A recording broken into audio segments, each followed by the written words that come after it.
Good evening, everybody. We are back with another episode of the Phins Forecast, episode number 16, if memory serves me correct. Look, it's another victory. It's another victory Wednesday. They beat the Raiders. Dolphins came out victorious against the Raiders. It wasn't always easy going, but they won. So we're going to get into the Raiders game. We're going to get into game balls and jock straps. We're going to get into the Patriots game coming up. And we're gonna get back to Steve's segment that we did last week. I think we all enjoyed that. So we're gonna get started right after this.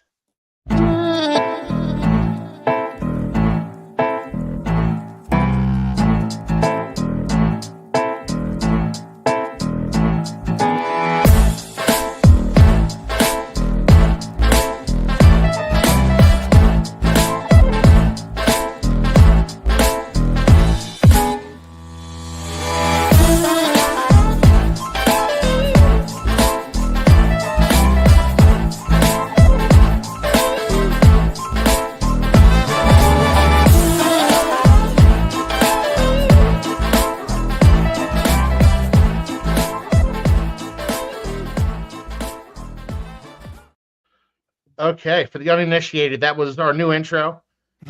Still has some work to do on it, but I hope you enjoyed it. The song is a banger, man. The song is Yeah, great. I know. I love that song from the first time I heard it.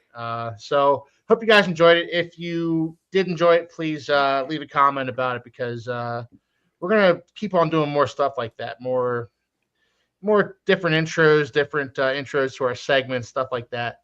But guys, we're back. Episode 16. How we doing tonight? Josh, how we doing? Well, if my internet would keep up, doing great, man. Sorry for being late, fellas. Yeah, you know what? We're putting together, we're stringing together some victories, and you know it's been a nice change from the norm.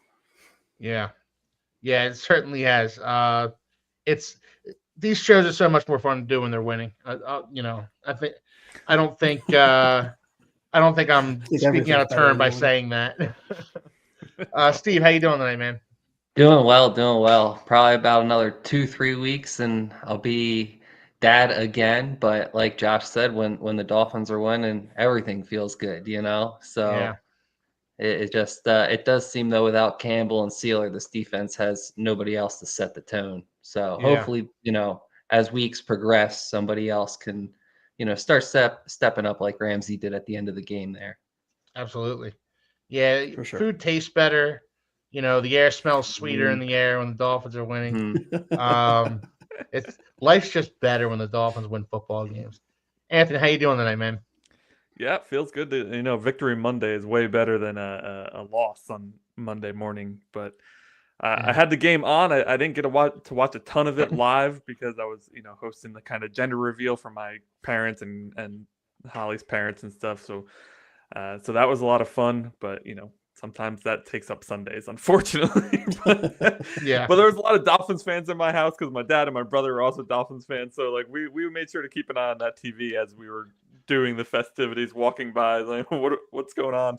A great win. It wasn't always pretty, but that's like the best kind of win to just kind of keep one eye on while you're doing something else, because then you don't feel the pain as much. Yeah. I mean, I had to sit there and watch Brock Bowers get every single one of those receptions. It was machine, dude. He's such a machine. He is. He's going to be an absolute animal. And we're going to get into it right now. So this Raiders game, Brock Bowers absolutely killed us. And I remember listening to a Mel Kiper radio show. This is like when Brock Bowers was just coming out of high school. Mel Kiper was saying Brock Bowers is going to be a monster in college. He's going to be a monster in the pros. The guy is just a physical freak. Mm-hmm. And that played out on Sunday. Brock Bowers absolutely killed us. He was basically the Raiders' entire offense. So, you know what, Steve, I'll start with you on this. Give me your initial thoughts on the game. Well, I had him in fantasy, so it was definitely bittersweet. He brought me to a win, and we still won. So all in all, I was happy about it. Bowers, 13 receptions, 126 yards, and a touchdown. he set tight end records for a rookie, and then he also had a carry for -3 yards. So that was definitely pretty nice to see us tackle him in the backfield one time.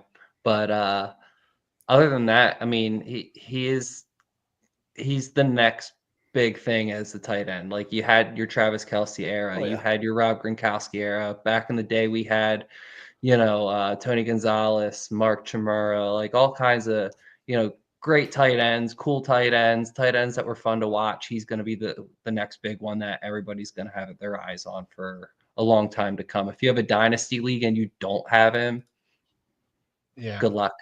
I misdrafted him by 1 pick. Ooh. He wasn't even on my radar, honestly, because by and large, and Sam Laporta last year notwithstanding, by and large, rookie tight ends don't do much in the NFL. So he wasn't really even on my radar. And to see him go off like this, I might have to reconsider my stance on rookie tight ends, because this is well, this is not the norm. No. We're talking about 2 anomalies in the last 2 decades. You know what I mean? That's true. Yeah. Anthony, give me your initial thoughts on the game. Yeah, it's funny. I'm looking at my notes, and the entire first half, it's negative comment. Lots of negative comments, followed by end of half sequence was a play calling disaster in all caps. And then the second half gets much better. It's much brighter. It's much happier. This was a very I wouldn't say up and down game. It was a down and up game. We started off really slow. To be up 10-6 at halftime, I really expected I expected our game would be more like the Lions versus Jaguars, where they were up like 28-6 at halftime. I thought that's what we were going to do here. So to only be up 10-6 at halftime bugged me a little bit, but the team really clamped down in the second half, got things done. Offense still looks great. Defense still has a lot of work to do. We'll talk plenty about that in Jock straps, I have a feeling. But man, no Ingold again really kills the running game. Like, the running game, it's just non-existent without him. I know that somehow Achane managed a good day, but man, just watching, like, it's almost like the offensive line doesn't know how to block unless Ingold is in there. Because like every time they ran the ball, it wasn't like one guy who was the rusher who Ingold would normally pick. No, it was like 3 defensive linemen who just went right past their offensive linemen. It's like, oh my God. Yeah. So that really stood out to me. And then Chop really stood out to me again. Like, I know I'm keeping an eye on him now because like I want him to succeed. Bold prediction. Your bold prediction. My bold prediction, which is absolutely failing miserably, by the way. I don't know. Hey, we'll talk about him later. Statistically, he had a forgettable day, but impact-wise, he was in Gardner's face all day. I mean, it was. Yeah. He is getting much better at the moves. Every move too. It's not just one or another. Like, he is really, really catching on. Yeah, and to your point about Chop and Josh's point about Chop, we got into it. We chopped it up, so to speak. Oh, Jesus. I know. I know. You know what? I'll see myself out, guys. No, we chopped it up a few weeks ago, where it was Steve and I kind of panning the Chop pick, and Anthony, you and Josh were kind of you're hyping it up, and I still don't love the pick when they made it, but you know what? Chop has been. His get off is unbelievable. His get off the line is he can. It's up there with Jason Taylor, honestly, as one of the best get offs I've ever seen.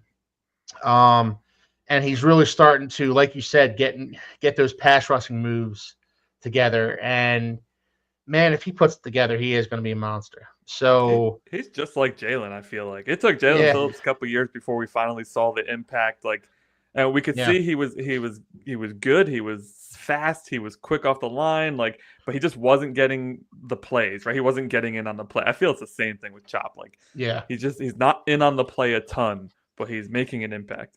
Yes. And I think that was a big reason why.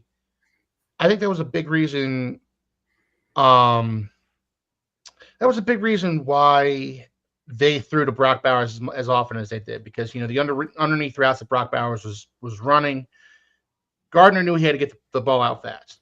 Otherwise, Chop was going to be on him. So he kind of threw to Brock Bowers out of necessity more than anything. And the fact that he was always open, that helps. I will point out on this one. Last thing I'll say before we you go to the next guy. If Gardner happens to not be with the Raiders next year, I know a team that could use a backup. Yes, and I love Gardner. Yeah. I mean, he's not a superstar. Pell, I don't even know if he's good, but he is better than anything we had at backup this year. You know what? Him throwing that interception at the end of the game to try to win is what we wanted our backups to at least do. You know, that he at least, I mean, granted, we're not happy still, but he's at least doing all he can do. You know what I mean? He's he had a really good game too. He did. I mean, he did. He balled out. I mean, Brock Bowers balled out for him, but he made good decisions on getting it to Brock Bowers. So he's just scrappy. Like he's the guy who takes chances. He's scrappy. He's a playmaker. Yeah. And that's he's made it to a Super Bowl. We can't say that. I mean, not for nothing. True. That's true. No, I mean, look, if Gardner Minshew is our backup quarterback this season, we're winning one of the Colts games or the Titans games. I think we're winning both of those. Yeah. Hands down. We're winning a couple of those games while Tua was on the mend. You're obviously not going to survive if Tua goes down with a season-ending injury. But if you're going to ask your backup quarterback to go in for 4 games, you want him to go 2-2, and Gardner Minshew can get you that. So I agree. If he's available in the offseason, the Dolphins need to pounce. They need to do better at backup quarterback. Hey, they had Mike McDaniel mic'd up, and he was talking good stuff to Gardner over there. He was telling him he loved his game, so I don't know. And Max Crosby. Could you imagine Max Crosby on this team? Oh man. Oh boy. Oh man. I love it. I would give up anything. Would you give up Chop? No, just kidding. Yes. Yeah, absolutely. All right, so Josh, give me your initial thoughts on this game, man. Yeah, I mean, to Anthony's point, I think this was a tale of two halves, right? I think it was very even-keeled, if you will, for a game in the first half. I mean, and for both teams, and I think in the second half, the better team played better, in my opinion. Just my opinion. That's not a shade. That's not to shade, Las Vegas. I think the Raiders have 1 or 2, maybe 3 really decent pieces, but one of those decent pieces was injured and not on the field, and a former Miami Dolphin. And I think you saw the talent deficiency, right? I think you saw a team that was full of talent and starting to find its traction versus a team that fired all of its coaches and put in a new quarterback and don't have wide receivers and fed their tight end at a historical rate. I think they targeted them 18 or 19 times. There's 20 or something ridiculous like that. And they game planned in 12 personnel, which for those that don't know is two tight end sets, and said, we're going to pick a player and we're going to force feed that player until the other team figures out how to stop them, which we couldn't do. And which is fine. I mean, look, if we get beat by a tight end for a shit ton of yards, a bunch of yards and we still win the game, we did our job, in my opinion, right? I will say this. I am thoroughly enjoying the new Miami Dolphins in the sense that we're stringing together long drives for the first time since I can remember. 14 plays, 70 yards, over 8 minutes. 16 plays, 52 yards, again, over 8 minutes. 14 plays, 97 yards, over 8 minutes. 10 plays, 60 yards, over 6 minutes, et cetera, et cetera, et cetera. It was that all game. And let me tell you something. This is playoff football. Yeah. What we were showing last year was amazing, right? It was all flash. It was all Ferraris and Porsches. It was amazing. But when you need to string together against a team like, and I know we did it against the Raiders, so, let's call a spade, but this shows that we can do it. And this is the type of offense we need to run against a team like, for example, Buffalo. Yeah. You keep the ball out of Josh Allen's hands, you give us a chance at winning. And I thought it was amazing. I will say this, Tua being efficient as ever, it is so refreshing to have a quarterback leading this team that knows what he's doing. This is his now third week in a row, completing over 74% of his passes. He took 2 sacks. Dude the next thing he needs to evolve in is to learn how to throw the ball away. That is his next thing, right? But as you've said, Keith, as you've said, Anthony, as you said, Steve, on various aspects of Tua, every single chance that he can learn and improve, he takes it. I can't imagine him not continuing that, and it was really nice to see. Hold on to the dang ball. Yeah. And, like you said, Josh, it was all Porsches and Ferraris last year. It was big plays, big play after big play after big play. You can't rely on the big play to sustain your offense. You need to be able to put together those long drives. You need to be able to, against the Bills, to your example, you need to be able to put together those long drives, if for no other reason than to keep Josh Allen the frick on the sidelines. And give your defense a breather for a change. Yeah. So, it was nice to see them, again, take what the defense gives them. Because these days, the defense isn't giving up those big plays. The defense is playing two high safeties.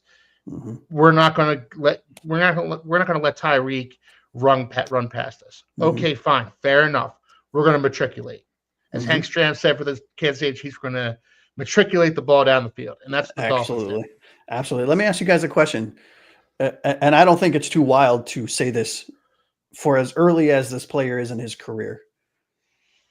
Achane comparable to CMC from a skill set standpoint and a production standpoint? I know it's early. He's not a Pro Bowler. I get it. But if he continues the trajectory that he is on from a usage standpoint and a target standpoint, I cannot imagine a player that compares to CMC like he does. That's currently in the league. I can see what you're saying personally, but my biggest issue with Achane is you can't give him the volume that the Dolphins have been giving him.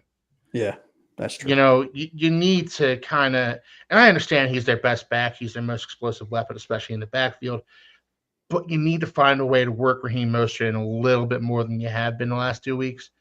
Same goes for Jalen Wright. I know they've been giving him carries every now and then, but Achane's been the man back there. And if you give him too many carries, he's only 190 pounds. He's going to break down. That's wild. That's wild. Yeah. You know who I would love to see paired? I'm a huge Jalen Wright fan. Don't get me wrong, and this is no shade on him, but could you imagine, and I forgot, Alshon Jeffrey, the BYU running back that's like Gianti. Ashton Gianti, yeah. Could you imagine him with Achane in our backfield? Oh, I know.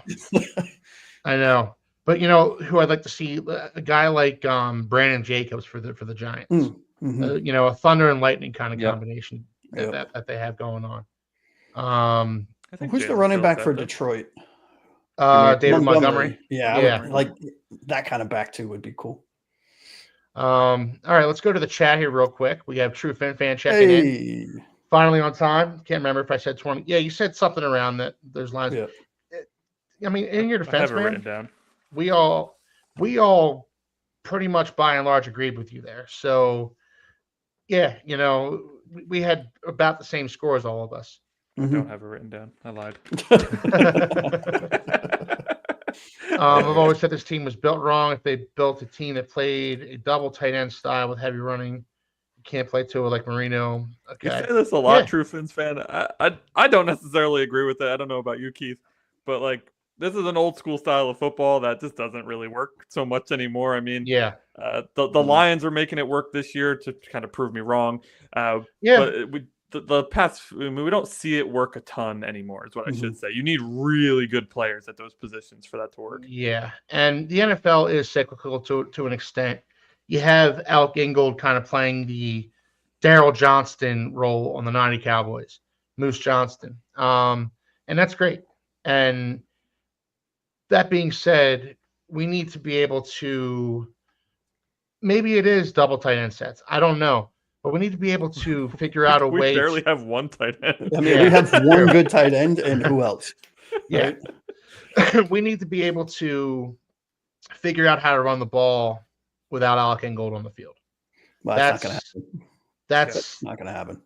That's our biggest obstacle right now. I think Ingold's coming back this week, mercifully. Thank God.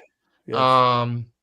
And if he is, we're likely going to see them run the ball the way they did in the games prior to his injury.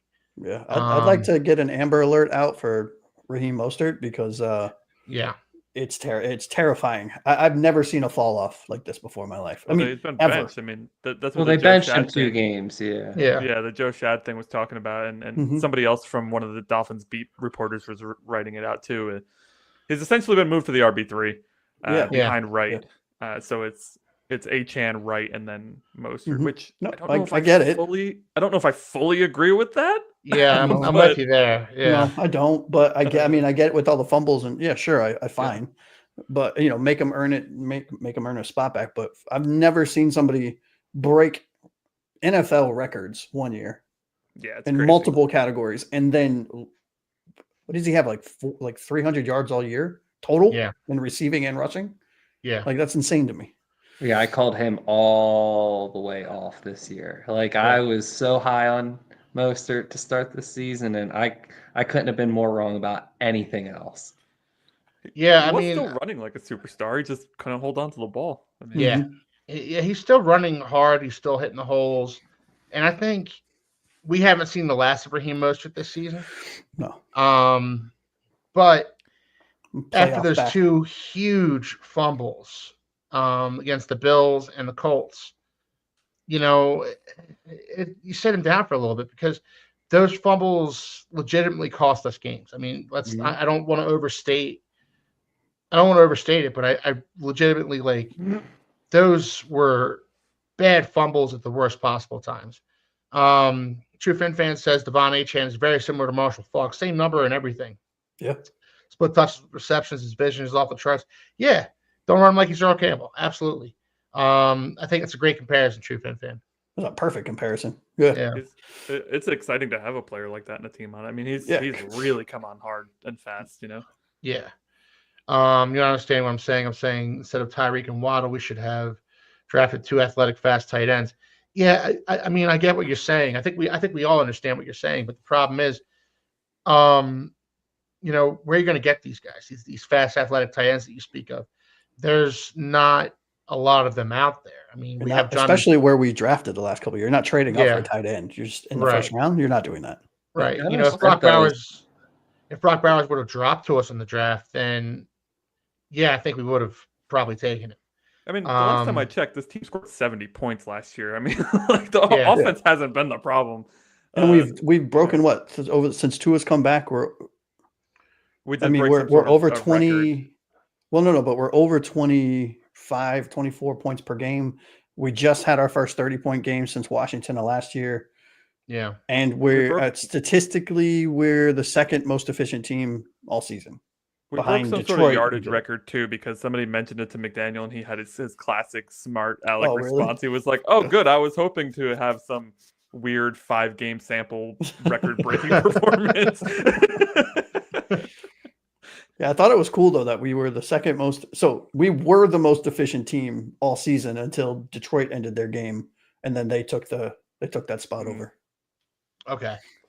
It's great to see what they're doing. I think even without the double tight ends and even without Alec Ingold, we're still getting it done, which is a testament to McDaniel, who's come under fire this year.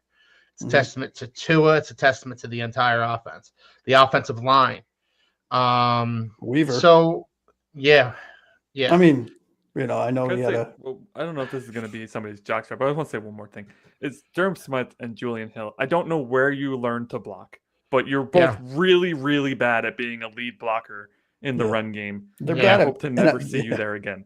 They're just bad. I don't think there's they're not bad in any category. They're bad in all categories. But specifically lead, like if you watch them as a lead blocker, and most of the time they have no vision for who they're supposed to block. Half the time they miss the block. Maybe it's because every time they are the lead blocker, they're in motion for some reason. It's just not working. Every play that I saw that one of those two being responsible for the lead block got absolutely blown up. Yeah, that's another position in the offseason I'd like to see us, like the backup quarterback position. I'm assuming if we don't re-up John, I know he's on for another year. If we don't re-up him, which I think we should, I think he's a perfect scheme fit to this offense, assuming no mass changes are happening, right? I mean, we're all rainbows and sunshines right now, but it's been a rough season. So assuming that no changes are made, John was a perfect fit, but I'd really love to see a tight end to come in that complements him. Yeah, that'd be great. And there was plenty of them in this past draft, and tons. And I scouted tight ends extensively because I thought the Dolphins were going to draft one of them in the draft, and guys like Cade Stover, and there's a guy on the Bills, Naheem something, Hines. You know, what's that? No, not Hines, Naheem something. But no, there's guys that Naheem Bell, there's been guys that I scouted that I've seen scattered across the NFL. They're rookies. They're not getting a lot of playing time, but they're getting a catch every now and then. They're on running plays. This is something the Dolphins need to address this offseason. Yep. That being said, Julian Hill did have a couple of catches in this game. Stop it. Stop it right now. Shame on you. All right. Yep. We're going to get into it in the offseason, but there is quite a large free agent pool of tight ends this offseason. Yeah. So, 2 years ago, what was it? Darnell Washington from Georgia. He was like 6'7". He fell to us in the second round when he was projected to us in the first round. And tell you what, man. And the Steelers got him in like the fourth round. Yeah. Wild. And he is a man amongst boys out there for the Steelers. Bro, he's as tall as Patrick Paul. Yeah. Yeah. All right. So, are there any other thoughts you guys had on the game before we get into game balls and jock straps here? I do, but they're going to be mentioned in game balls and jock straps. All right. Fair enough. So let's get into it. Let's get into the best segment, the greatest segment in all of sports media, game balls and jock straps. I'm going to get an intro together for that, and hopefully we'll premiere it for next week. But didn't quite have the time to get it finished today. Anthony, I'm going to start with you. Give me your game ball. Yes, this is going to come as a surprise because I've been very kind of rough on him this year. But it's Jalen Ramsey. I thought Jalen Ramsey is just finally looking like the superstar that we hoped he would be this year. He didn't get burnt downfield in any significant way this game. So it's the first time in a while. So congratulations on that. But moreover, I want to talk about like his contributions in the pass rush, because I feel like without him, our pass rush is almost nothing. Like he consistently on a corner rush either disrupts the quarterback by hitting him or gets his hands in the quarterback's face enough where either he swats it away or the quarterback just can't see, especially in the case of Gardner Minshew, and he breaks up the play. And then, I know the interception at the end of the game was virtually thrown right to him, but that's exactly what we needed in that moment, is to close out this team. We didn't need to let a young team like the Raiders, who are scrappy and have a quarterback who I think has the propensity to lead an improbable comeback. And Jalen just kind of gets in there. He gets it done. He gets the pick, which I'm pretty sure is probably the receiver's fault. Looked like he turned the wrong way. Doesn't matter. He still got it. Hey, you still got to make the catch. Still got to make the catch. I just thought all around he had a fantastic day. At one point, they did put him on Bowers, and you didn't see Bowers for a while. And then of course, they shifted off of that. Like, oh, well, maybe we'll try the other guys again, and that didn't work out. Yeah. And so, Josh, in the first half, you were saying put Jalen Ramsey on Bowers, and Anthony, they did it. You didn't see Bowers for a while. Took him off. He is, and he's our best defender. Yes, exactly. Sorry. No, you're right. That's exactly what I was about to say. Like, talent-wise. Well, Calais Campbell and Zach Sealer, they get all the accolades. They get all of our love, because I think we all, rightfully so, we all love the big guys, I love the big uglies. Yeah, the big uglies. But Jalen Ramsey is our best, most talented defender, and he played like that in the Raiders game. Yeah, I mean, I think a perfect showing of the type of leader and player that he is for this team. Look at the final 2 tackles that he made. He didn't, the end of the game, the clock was running. Yep. He made sure to tackle each player. It was it was the running back, and I think it was Brock Bowers, back to back. He made sure to tackle them backwards, inbound, so that the clock kept running. And for him to do that, he had to run across the field to make that tackle, instead of, dude, we're up by like 3 touchdowns. I'm just gonna phone it in. He put his helmet into the chest of the player and made sure that the clock kept running. Those are the kind of plays that we need to see, because those are the kind of plays, in my opinion, that invigorate and show the younger players this is how it's done. Yeah, just smart football, right? I mean, Yeah. It's always amazing to see smart football, and Yep. he Yeah. doesn't always play the smartest, but in this instance, in this game, he had the game of his year, I think. Yeah. And those two plays, they personify it. It's great to see smart football from a team that doesn't always play smart football. I would say rarely, honestly. Yeah. All right, Steve, who's your game ball for this one? I mean, he gets one every week. Devon Achane. He's obviously one of the brightest spots that Miami has, and probably the brightest spot on offense. If with the injuries we've had to Tua, you can't really say he's been our bright spot. With a healthier Tua, that could be argued. But Achane had a good receiving game. He had a great running game. He exploded through holes, broke tackles, fought for extra yards. He really did everything you want in a running back when he has the ball in his hands. And the touchdown he scored was awesome. I thought it was awesome. He negated the hole that got filled up, got clogged up, bounced to the outside, outran the defenders, scored an untouched touchdown in the fourth quarter that made it 24-12. I thought at that time that was pretty much a game-sealing touchdown with, how long our drives have been taken, 8-minute drive here, 8-minute drive there. I think there was only 6 or 7 minutes left in the game. So I was pretty much like, game's out of reach. Obviously it wasn't. But I do believe, they still beat them with that 24 because Raiders only had 19. But either way, it was a game-capping touchdown. Probably one of my favorites for the game right there. Yeah, and true Fin fan. I believe Achane is our best offensive player. Agree. I think we'll all agree with you there. I wrote it on my pad. Yeah. Yep. It must be true. It's in my notes. It must be true. The pad doesn't lie. So I mean, I think we're in agreement there, Steve. Achane, in spite of the fact that he didn't get the holes opened up for him by Alec Ingold, and we talked about that, but he was out there balling out, man. He had a couple of runs that were just spectacular, and his speed is kind of unmatched on this team, even by it's wild. Yeah. On a team as fast as we are, the fact that he notably stands out from a speed standpoint is insane. Yeah. And absolutely. Actually, I would like to add something to that CMC thing. I see where you're also coming from, Josh, but I think CMC is just so strong. I don't see Achane consistently running through the people he attempts to run through as young as he is. The older he gets, I think he's going to get away from that, where CMC kind of still lives on hitting the hole and somebody through the hole.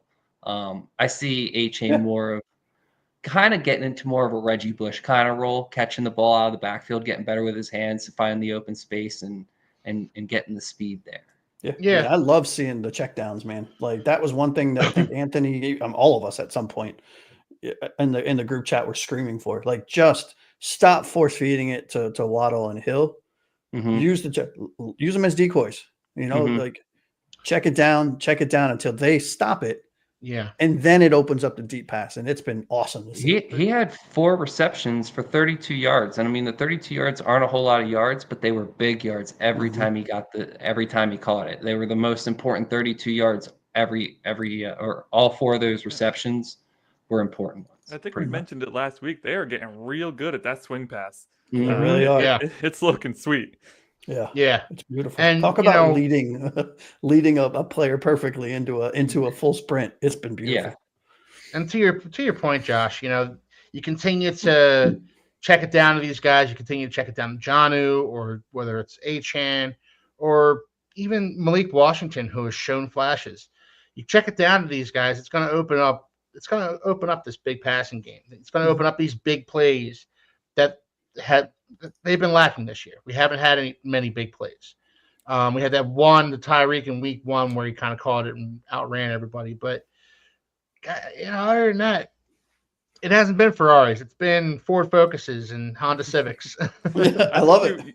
Yeah, I think you made the best point before, Keith, is that they're all playing cover two. They're taking away the deep Yep. outs that we love to run, and Jonah was invisible in the first two games with Tua, and now he's a part of the offense because Tua's had to grow and adapt, and McDaniel's had to adapt with his play calling, and they're starting to run a more traditional offense, which from a fan standpoint, we loved seeing the flash and the glitz and stuff last year, but we didn't win anything because of it. So I don't know. It's really good to see them adjusting things to not just to be traditional, but just to work better, to get more people involved. Like your tight end should not be invisible for 60 minutes, right? Like he should have some role.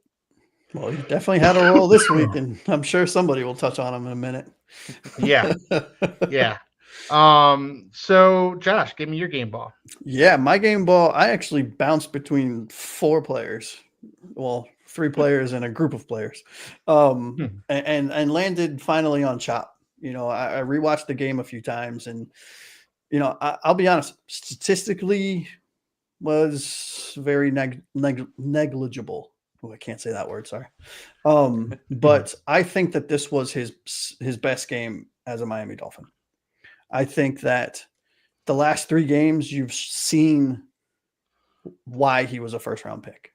His get off to what you mentioned earlier, Keith, the fact that his run support and his run defense game has been, it's night and day from where it was when we started the season. He's just like Jalen Phillips, Anthony, like you said, he's this season, he's this close to getting 8 sacks. Yeah. Right. Which is awesome. I mean, that means next year when he learns how to not arm tackle and when he gets a full off season in the strength and conditioning program of a true professional franchise, I think that's when he starts. Second year, third year is when he starts turning the corner. But it was absolutely incredible. I mean, he didn't get a lot of play because I think of Las Vegas's 12 personnel, 2 tight end sets. I think that required more other players with different skill sets to play in that. But the play time that he did get this game, it was, I honed in on him like Anthony because we were so high on him in the offseason. And it's been really cool to see the evolution every single game. And I wrote down on my notes, I said, like Tua, and I'm reading this, every game so far this year that he's played in, him being Chop, he has seemingly gotten better at something and layered them together. And that's how I really genuinely believe that this was his best game so far.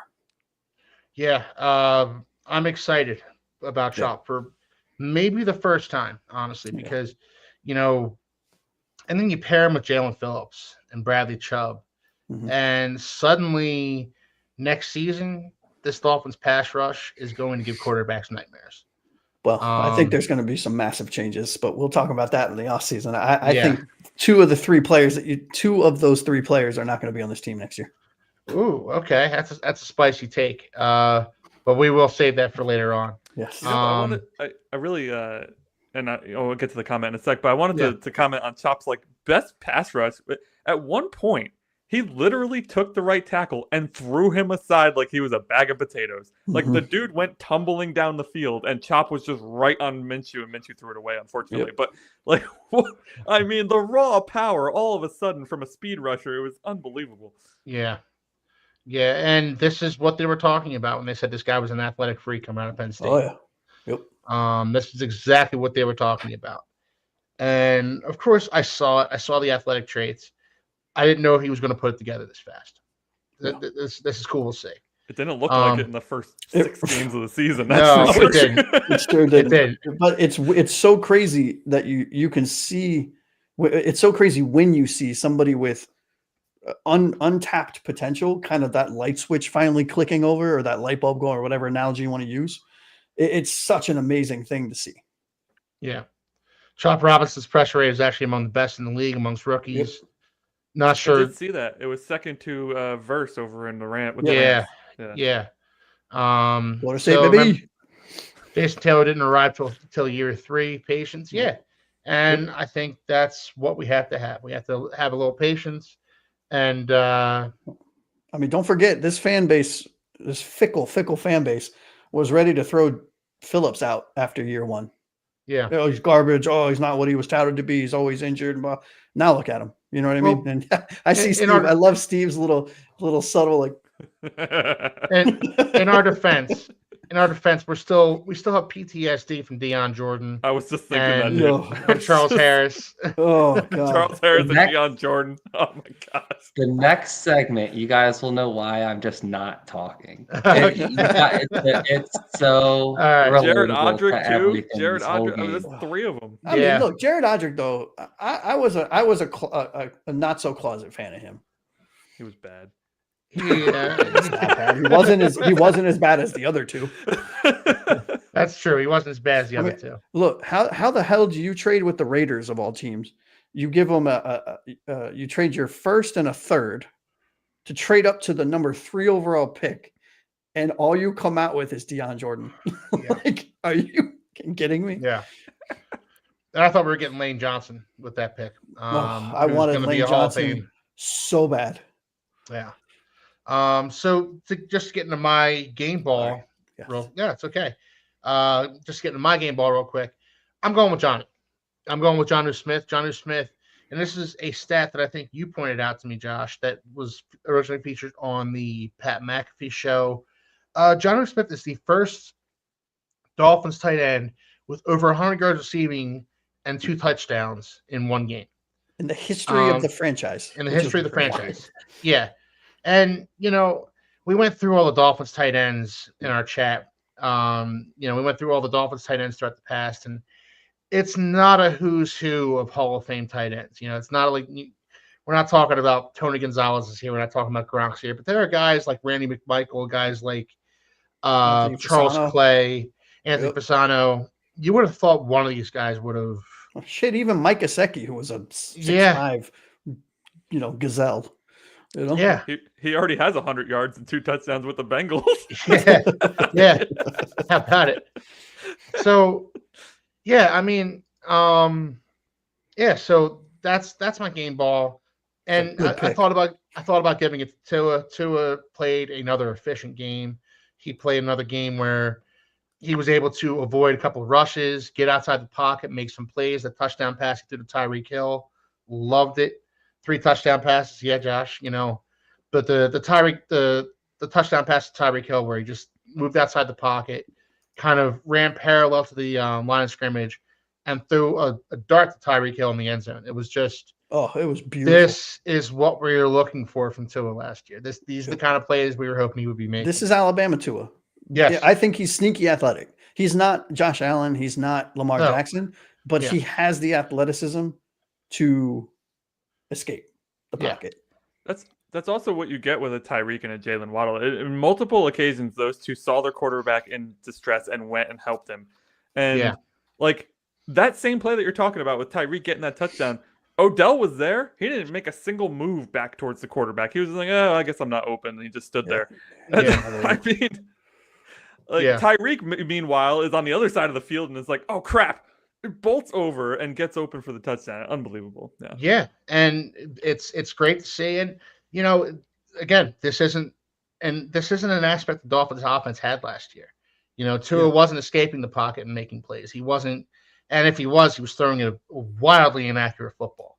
Mm-hmm.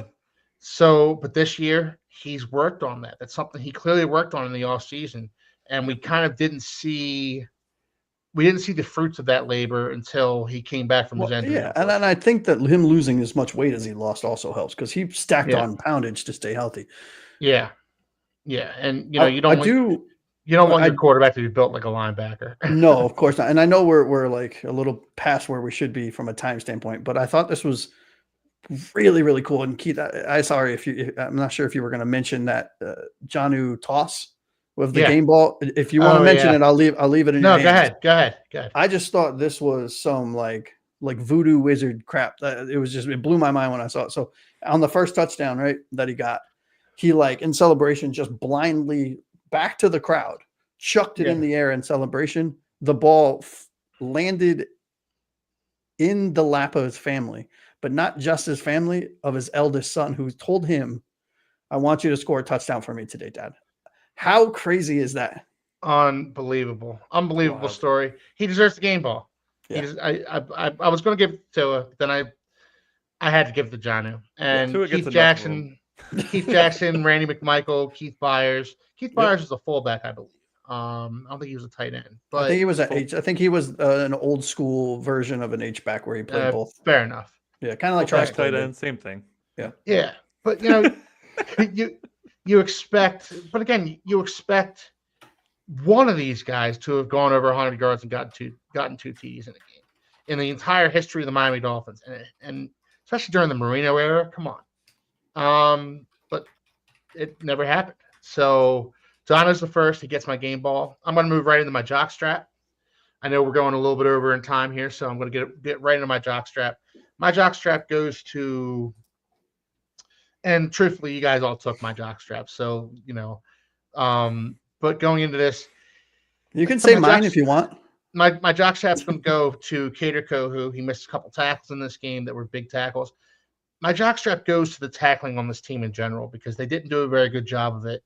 They had plays. There was a play on Amir Abdullah that would have been a loss or a short gain, and Amir Abdullah just kind of did a minor juke and got around him, arm tackle. This was a problem. This was not a problem that the Dolphins have had up until this game. They've been actually a pretty sound tackling team. This game did not play out like that. They need to tackle better moving forward. So Cater Kohu, Storm Duck missed a couple tackles.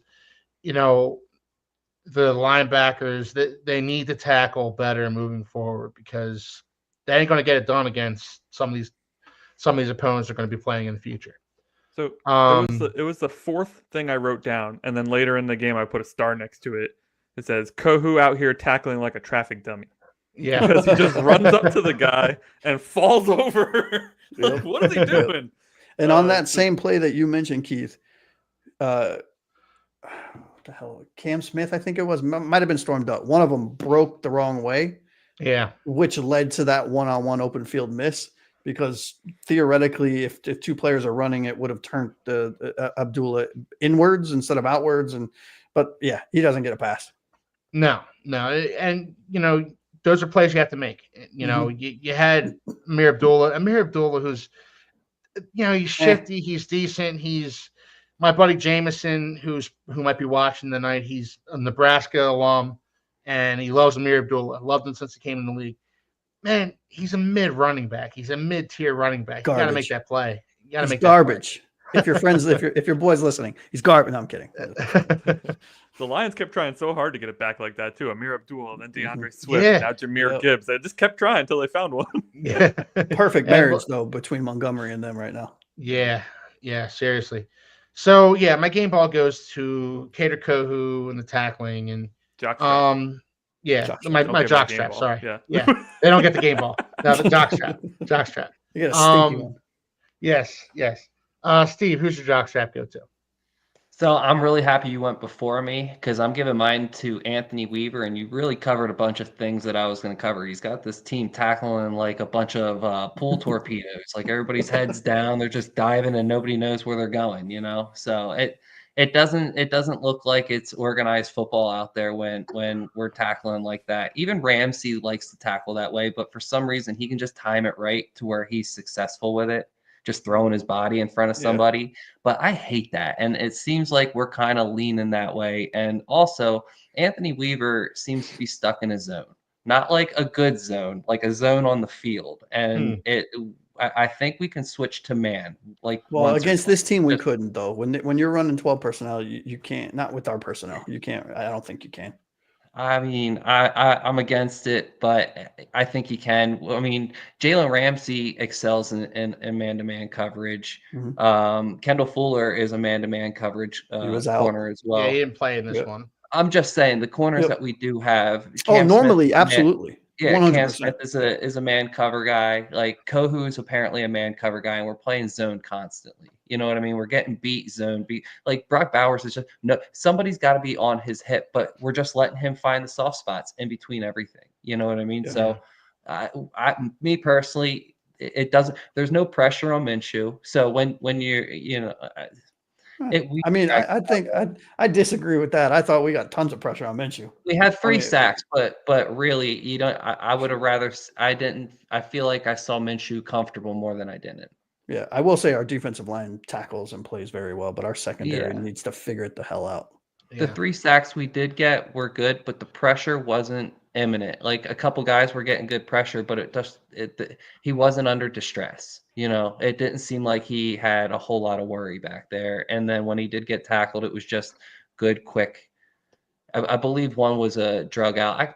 Man, the game was Sunday. It's Wednesday. You know what I'm saying? But I can't remember every tackle, but I do remember that it didn't look like, it was in my notes too, that it just kind of looked like he had some more time than I thought he should have. Well, true Fin fan agrees with you. Keith Byers was a fullback and a tight end. My mistake on that one, guys. Jockstrap goes to the coaching. So Weaver, like you were saying, Steve. Weaver not stopping the only weapon the Raiders had last Sunday. Yeah. And again, I think it was Anthony's point, they put Ramsey on Brock Bowers for a little while. And then Brock Bowers kind of went away in this game. And then they took him off. And suddenly Brock Bowers is back to terrorizing us. There had to have been a better way. There's a better way to coach this football game. Anthony Weaver didn't find it. Because the Raiders kept on moving the ball on us, man. And this team should not be moving. Like, I know our defense hasn't been great, but our defense is better than their offense. Defense should have been. The Raiders offense shouldn't have moved the ball with the ease that they did against our defense. Mm-hmm. And I put that on Weaver. I agree with you there, Steve. Anthony, who gets your jockstrap in this one? Yeah, to go to what True Fin Fan was saying against Arizona, we saw Trey McBride tear us apart. And, at that time I said, maybe if Walker were in there for long, this would have been a different story. I could not have been more wrong because Anthony Walker Jr. and Brooks, whose first name I'm blanking on, Jordan Brooks, absolutely destroyed in this game. If you just look at the stat line, it looks like they had a fine day. 13 tackles, 10 tackles. They must have been crushing it.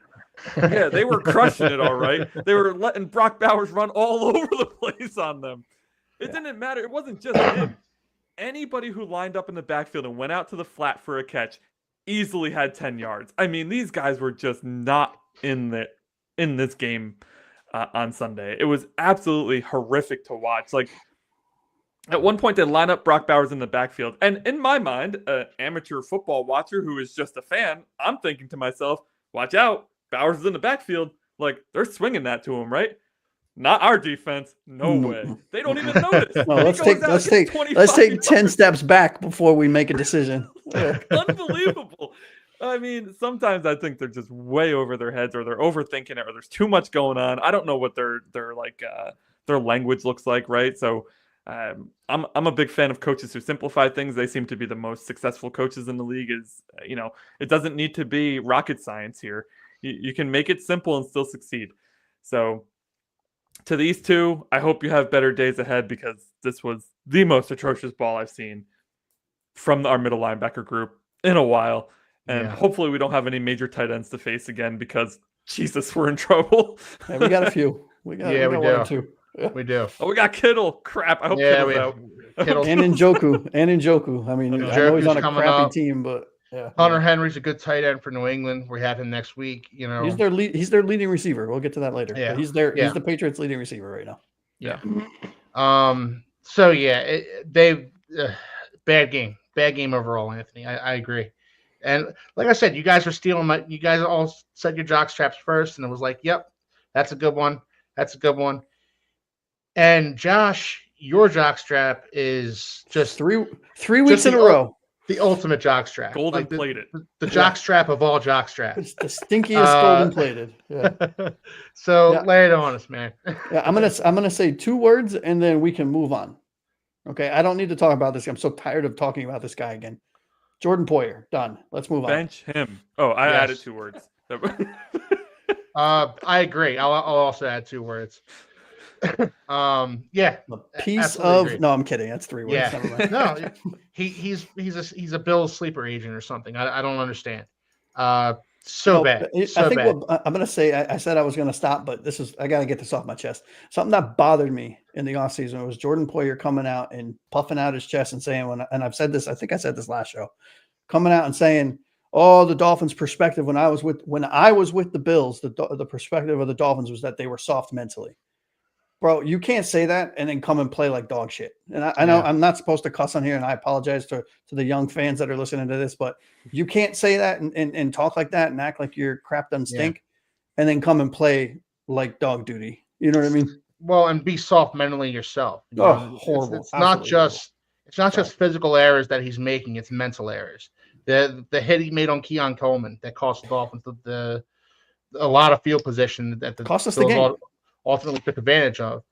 You know, mental errors where when you need to be aggressive, you're meek. When you need to play off a guy, you need to be a little more meek. You're more aggressive. Mentally, let's see. Yeah. Oh, thank you, True Fin Fan. We appreciate it. That was a real squirrel moment there, Keith. Yeah. I'm sorry. Something shiny. Like, No, I thought he was going to add something about Jordan Poyer, but Jordan Poyer he's been so bad. And I know we said we weren't going to spend a lot of time on it, but it warrants being said time and time and time again. Every time this guy's on the field, he's making a bad play. Well, what did I say in the chat? He's a negative. In our personal text chain. What did I say? Can anyone remember about Poyer?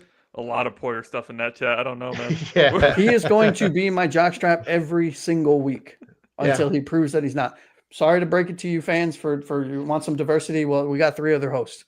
Mine will forever and always be Jordan Poyer every single week. Yeah. He'll be off the Dolphins 6 years from now. He'll still be my jockstrap. Very much so. Yeah. All right. So let's move on. Steve, this is your segment, man. Oh wait. So this way. This is the part of the show where we really just shoot from the hip. I give a comment, could be good or bad, and whoever's called upon kind of goes off the cuff, and we respond to the best of his abilities. We need to figure out a name segment. They haven't. Yeah, I mean, maybe some of the fans can post a couple name ideas, but I threw out some good ones. I'm just saying. Yeah. Well, we'll have a name for you next week. I promise you that. Go ahead, Steve. All right. Take it away. So, this is a segment worthy of a real name. Yes. Yeah. But we're going to kind of go a little shoot from the hip here. So, Keith, unpopular opinion. We should not fire Chris Grier. We should demote him to beer man in the stands. Wouldn't it be awesome to see him serving the fan base for once? Do you think that Chris Grier has served us, or do you think that it would be nice to see him serve us? See, I think there's 2 ways of looking at this, honestly, because with Chris Grier, he has tried to serve us. He's tried to serve Mike McDaniel. Mike McDaniel, I think, might have been the driving force behind us not getting a backup quarterback this offseason better than Skylar Thompson. I think he's tried to serve us. I think, the trade for Tyreek Hill, who was panning that when that happened? The trade for Bradley Chubb. I don't think anybody was sad to see Bradley Chubb come to town. He's tried to – I've actually come somewhat full circle on Chris Grier. I've actually I was calling for his head a month ago. Week 3, you were like, this dude's garbage. Yeah. But no, cooler heads are prevailing here, and I'm looking at Chris Grier through a different lens, and I think the things he's done well kind of outweigh the things he's done badly. Offensive line. I thought that offensive line was an area where he didn't address our needs. Our offensive line has been the least of our concerns this season. They've been playing amazing. Yeah. Defensive line. I didn't like what he did with the defensive line, but you know what? Like guys like the Sean Hand that he brought in, Calais Campbell, re-signing Zach Sealer, like our defensive line has been great. I don't think our defensive line has been great, and when Sealer was out, we definitely felt that. But it's been better than I think any of us anticipated. Chris Grier, I'm willing to give him one more season, and no, I don't want him serving me beer because he'll probably spit in it because I talked a lot of crap on him about a month ago. Yeah, we're not trying to get no loogie beer. All right. Yeah. Cool. All right, so this one's for Anthony. As a rookie, Jalen Phillips started relatively slow out the gates. Through his first 9 games, he had 2 sacks. Current Miami rookie Chop Robinson started slow, has 2 sacks in 9 games, 2 in the last consecutive weeks. JP went on a rampage, games 10 through 13 with 6.5 sacks. Can Chop follow the pattern? Well, this is pretty fitting. We almost ruined this one before because I kind of made this point Why already. smiling? I mean, he reminds me exactly of Phillips. So, I mean, and he's looking better and better every week.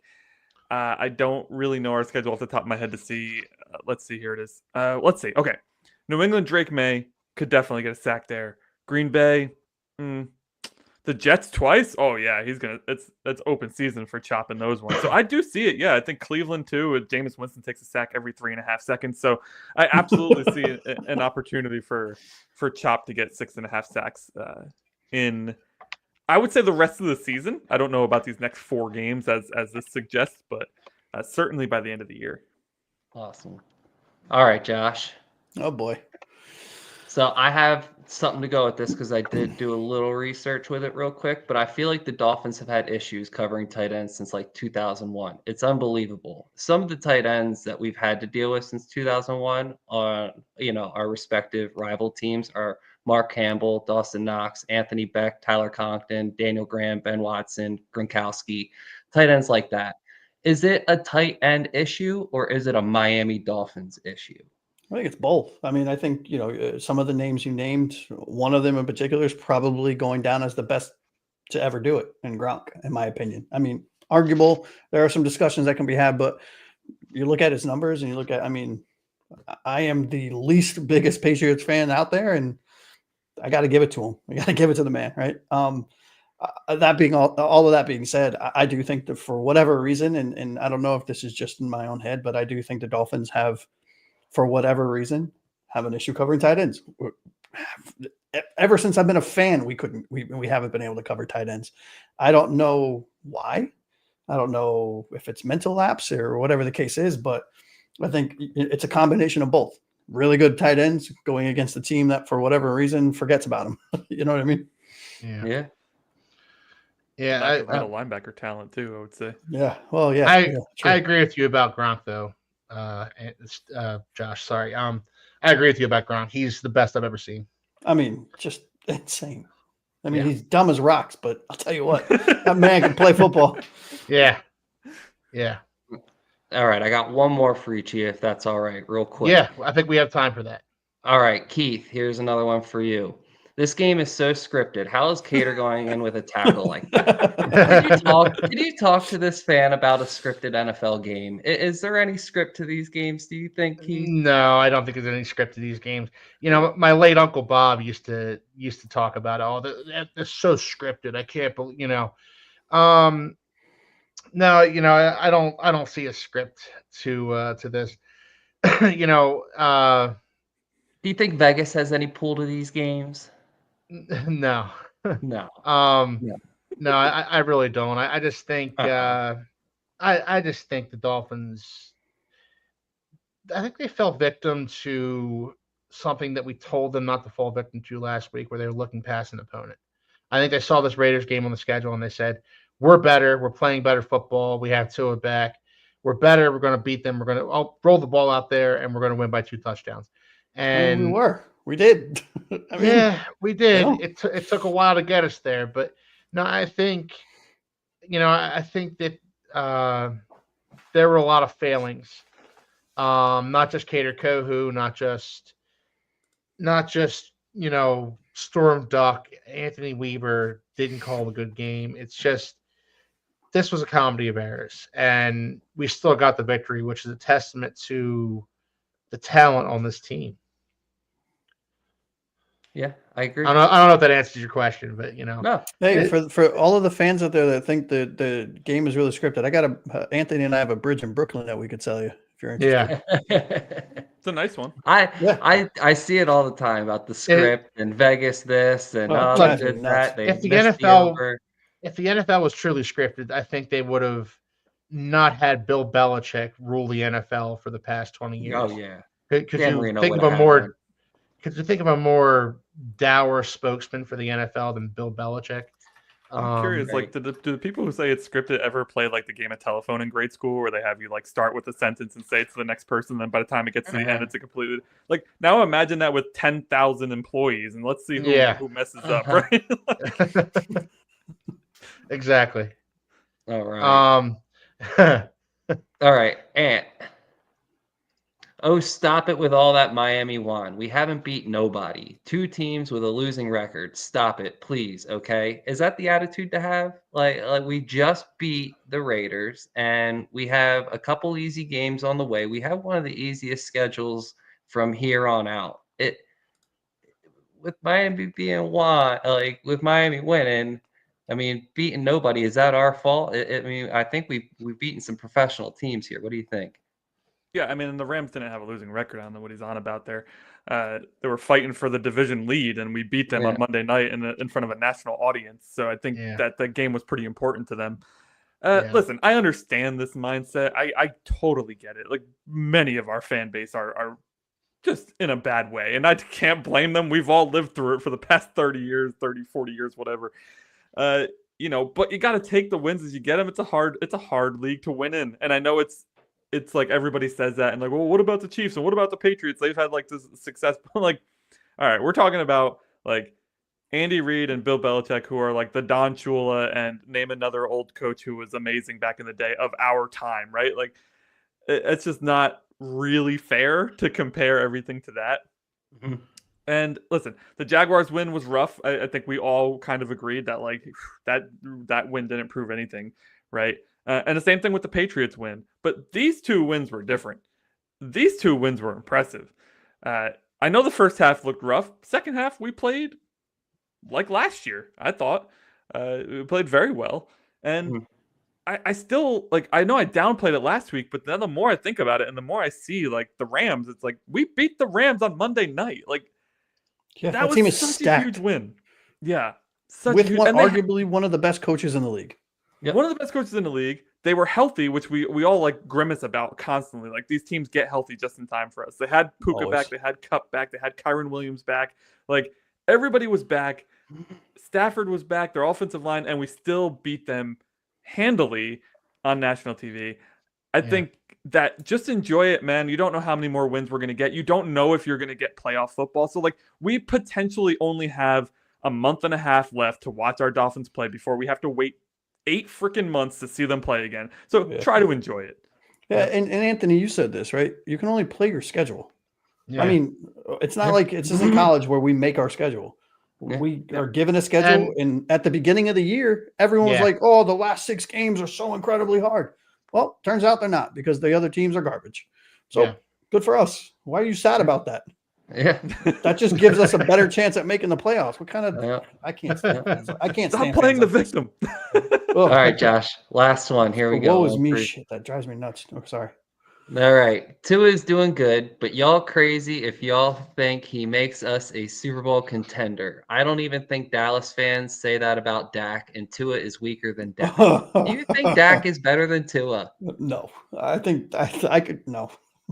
No, let's hear it. Let's hear it. I wouldn't take Dak when Tua was injured. Like, I hate Dak Prescott. I think he is a horrible quarterback.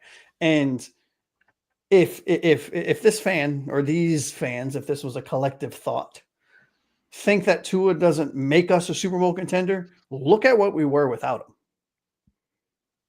I mean, I don't need to say anything else.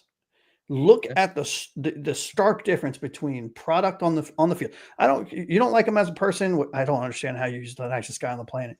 You don't like him as a person, fine. He's not a top 5 quarterback in this league, in my opinion. No, he's not a Patrick Mahomes. He's not a Josh Allen. He's not supposed to be. But what he is for this franchise, for our franchise, is a quarterback that could certainly lead us to the playoffs, to a couple wins, and eventually a Super Bowl, in my opinion. Because this is what I get into so many arguments online about this kind of stuff. I mean, tons, and more than I probably should. But at a certain point, it gets fun. Everyone wants to blame Tua when we lose. Yet when we win, oh, it was because of somebody else. This is a team sport. We don't lose because of one player, unless his name is Jordan Poyer. And we don't win because of one player. This is a team sport. Tua could have a phenomenal game, but Waddle drops 16 balls like he has been all year. Or Raheem Mostert fumbles. Or Cater can't tackle. Or Jalen Ramsey gets burnt by a rookie wide receiver in a weak run. That is not on Tua. We don't win and lose games because of a single player. And this shit drives me crazy.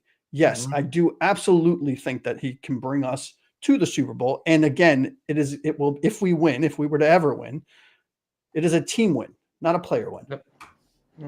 I agree.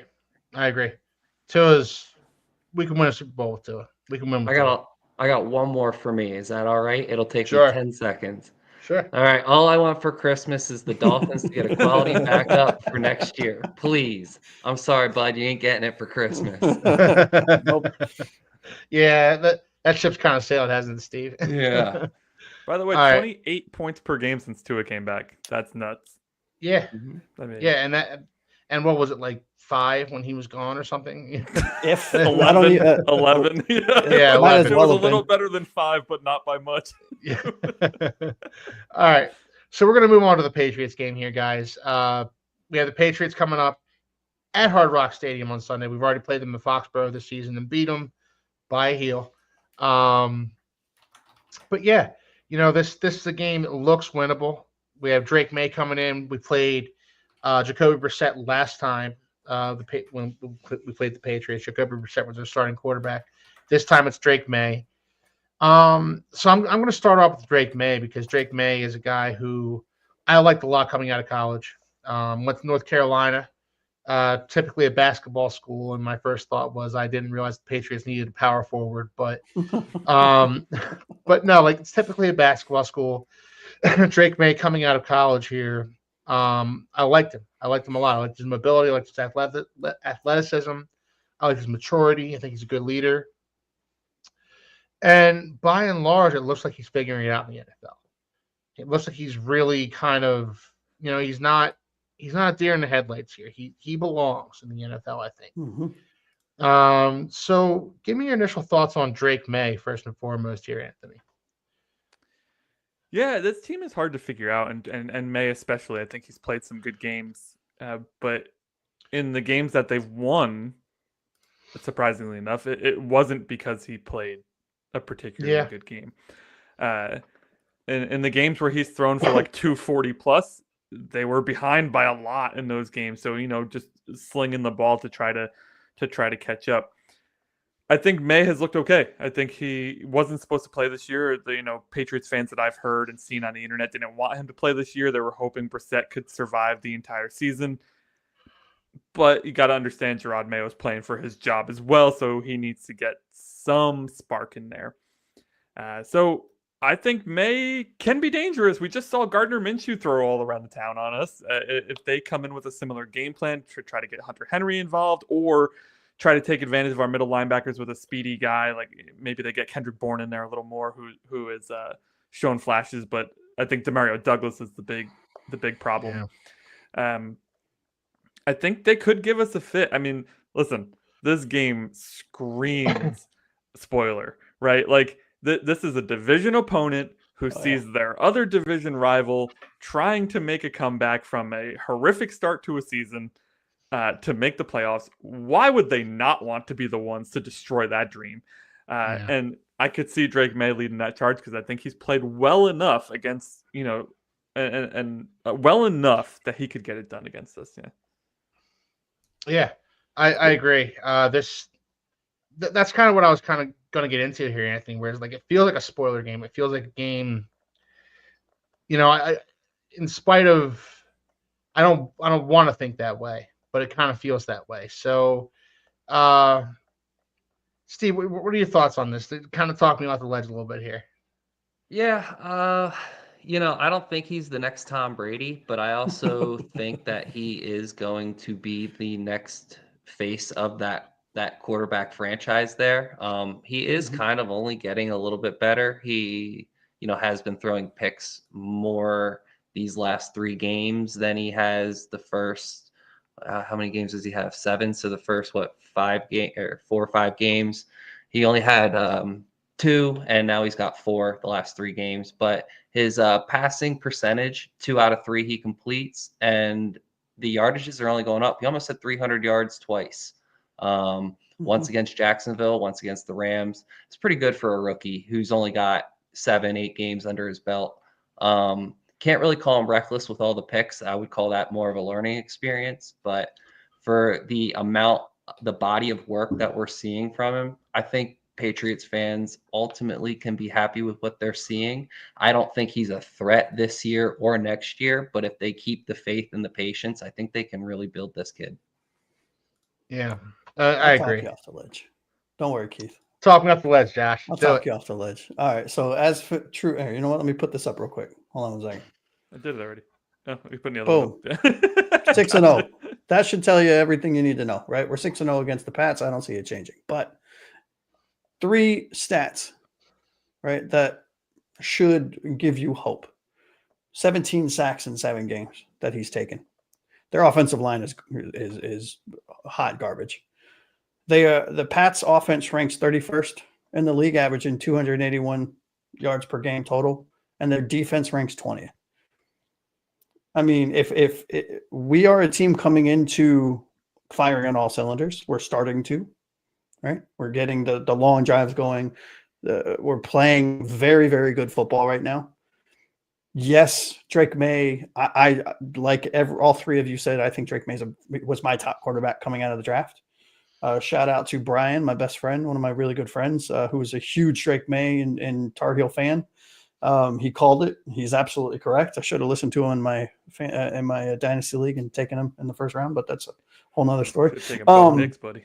I wanted to, but I ended up trading back and I got shafted. But anyways, I mean, I got a ton of stats, and maybe this isn't the right. Maybe we'll get to those statistical questions here in a minute. But 17 sacks in 7 games, bad offensive line, 31st ranked offense, 20th ranked defense. I don't see how they can beat us.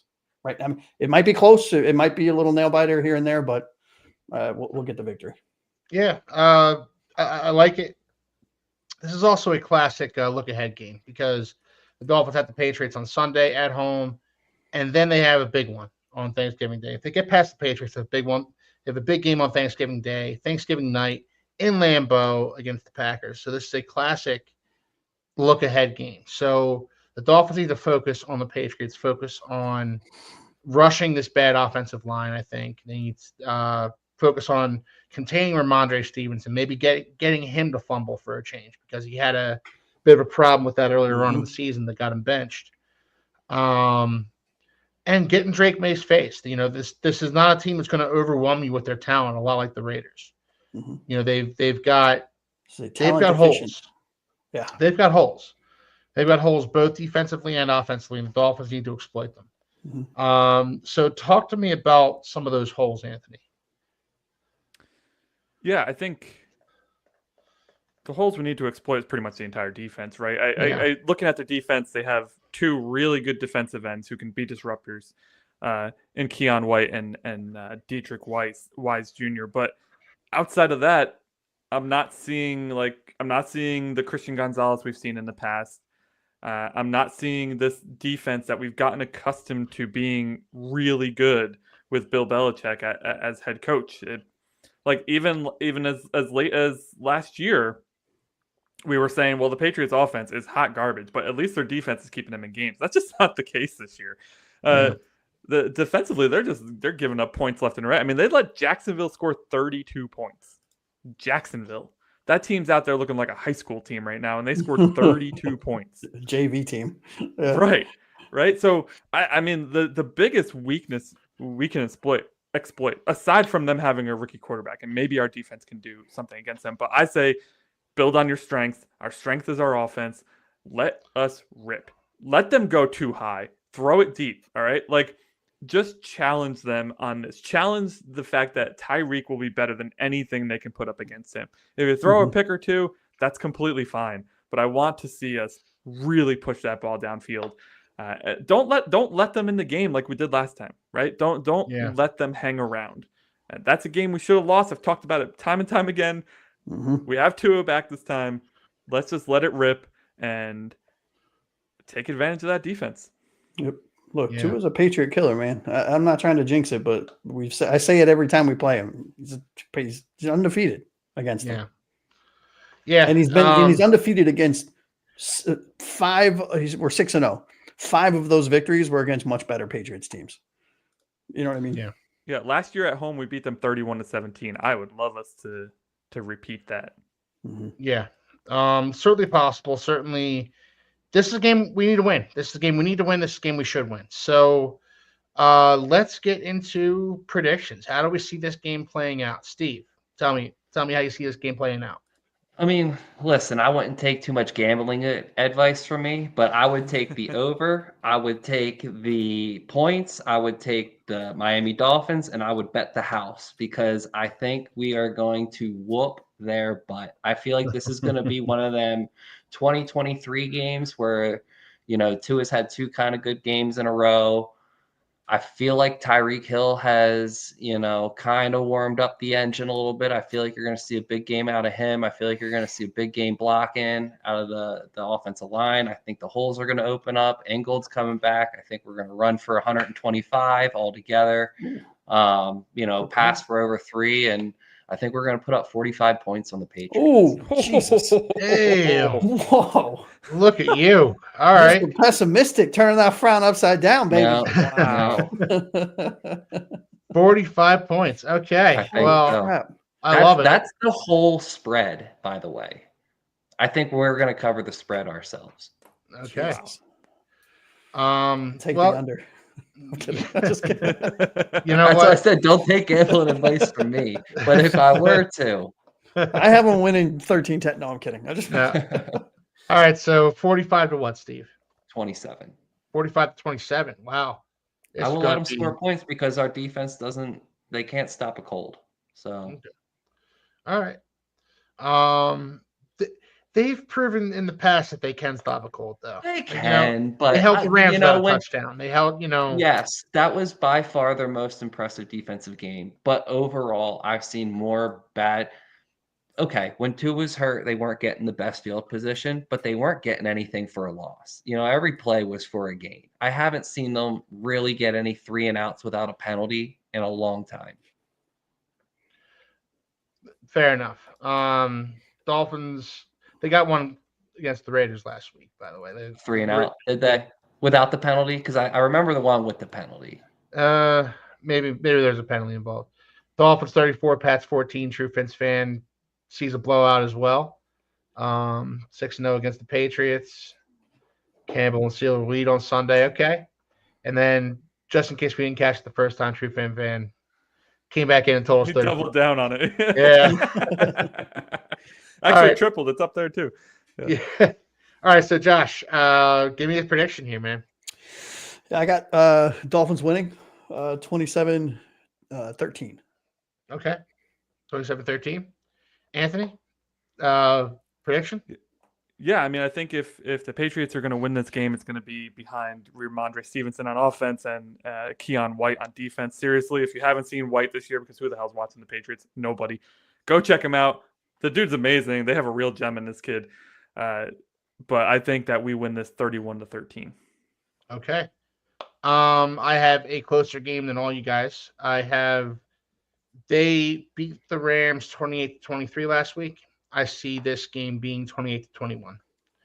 I think this Patriots team is tougher than people give them credit for. And I think this Dolphins team has had the tendency to kind of play down to their opponents a little bit. So, against the Raiders, that game should have been decided midway through the fourth quarter, and yet it was still in flux later on. I see this game being similar to that, where we're not going to breathe until the clock hits 0. unfortunately. I'd like to breathe. I'd like it to be a little easier than it's going to be, but so I see a 28-21 victory for the Dolphins. Josh, you said you were going to hit us with some stats. Yes.